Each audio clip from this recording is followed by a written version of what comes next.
In Ecclesiastes Chapter 7, the teacher presents a series of proverbs that contrast wisdom with folly, focusing on the value of character and integrity.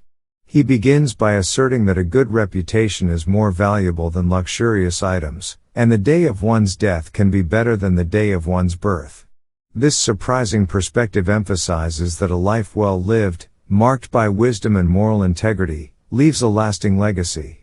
The teacher suggests that sorrow and mourning, rather than frivolous celebrations, often bring greater wisdom, as they prompt introspection and a deeper understanding of life.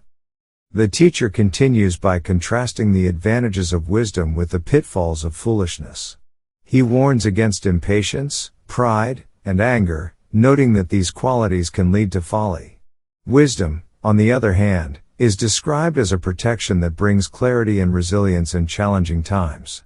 The teacher advises people to avoid longing for the good old days, which he sees as an unwise focus on the past that hinders appreciation of the present.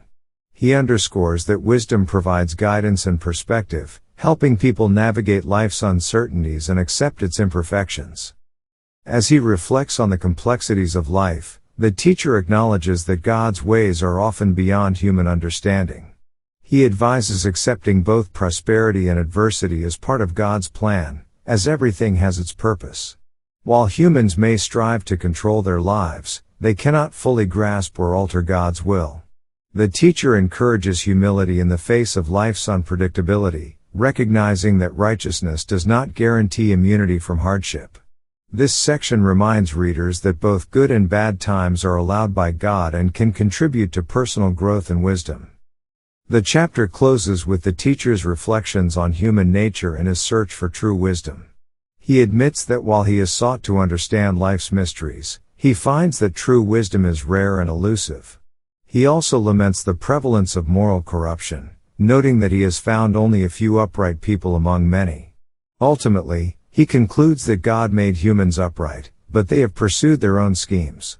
Ecclesiastes Chapter 7, therefore, emphasizes the value of wisdom, the need to accept life's unpredictability, and the importance of humility, acknowledging that human understanding is limited and true wisdom is found in embracing God's design.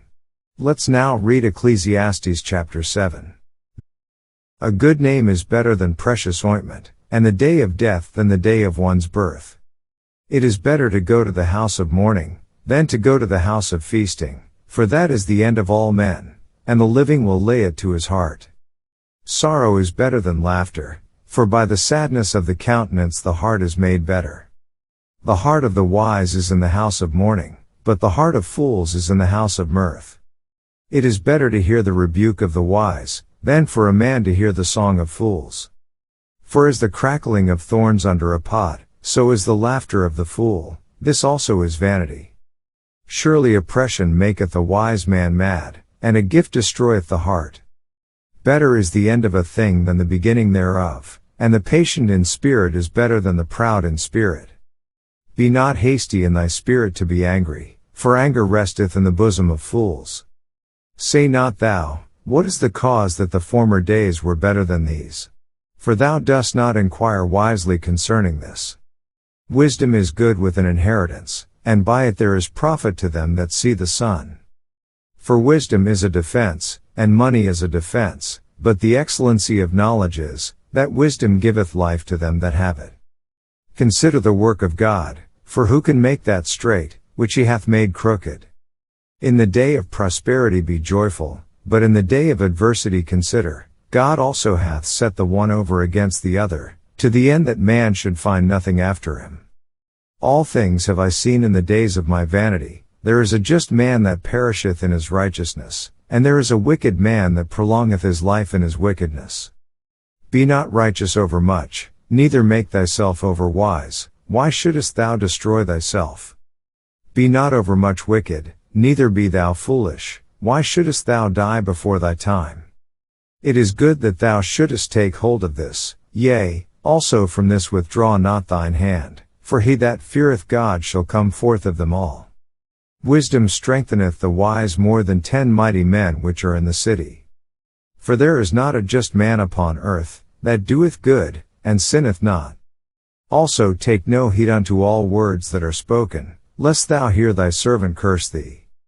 For oftentimes also thine own heart knoweth that thou thyself likewise hast cursed others. All this have I proved by wisdom. I said, I will be wise, but it was far from me. That which is far off, and exceeding deep, who can find it out?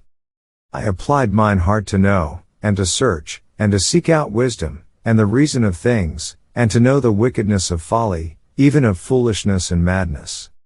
And I find more bitter than death the woman, whose heart is snares and nets, and her hands as bands. Whoso pleaseth God shall escape from her, but the sinner shall be taken by her. Behold, this have I found, saith the preacher, counting one by one, to find out the account. Which yet my soul seeketh, but I find not. One man among 1,000 have I found, but a woman among all those have I not found. Lo, this only have I found, that God hath made man upright, but they have sought out many inventions. This ends our reading of Ecclesiastes chapter 7.